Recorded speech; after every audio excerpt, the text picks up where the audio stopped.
Bokanisi ya mokolo ya bamartiri ya Lipanda butikala na mayele ya Banamboka Congo Démocratique atako babiki makambo ya ndenge mingi. Ezali mokolo Banamboka batelemaki pona bonsomi na bango na maboko ya banoko ya Belgique.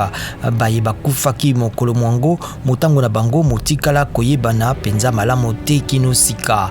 Kasi elobama ntuku minei na libwande bakufaki. Mibutuku motoba na misato miliki bo mumesano bana ekolo Congo Démocratique bazali kokanisa milulu misalamaki mpe bazali kopesa losako na ba martyr ya Lipanda.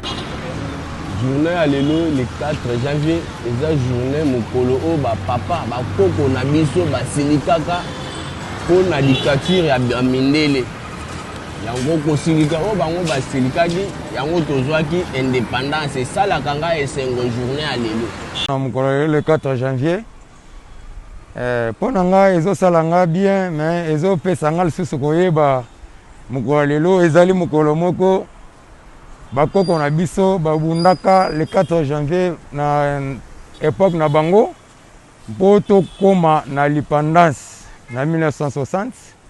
Alors pour nga nazo sepela nazo senga pe mawa na congolais nyonso bakoko si babunda le 4 janvier pour tozwa l'indépendance mais etikali pona biso bana ya lelo ndenge tozana Kinshasa mutu moko pe lisusu te akobunda pona biso même bakoko bakolamuka te na mabele baya kobundela susu biso mais eza devoir ya biso nyonso tobunda elongo na Nzambe assiste biso Kongo ebonga.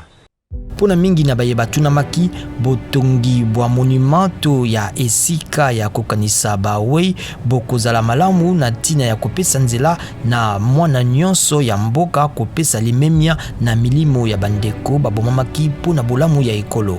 Ngaloba inika na biso to mona oyo balingai batonga donc ata mwa monument mo boye ita kwa référence ya ata bana auto robota boya ata baoya batali babike no esika oyo batu bakufelaki nani indépendance. Ekomama na lisolo lya mboka mokolo moye molakisi mbongwana ya makasi na botamboli na kokende na Lipanda ya ekolo Congo Démocratique lizwamaki na 30 juin 1960.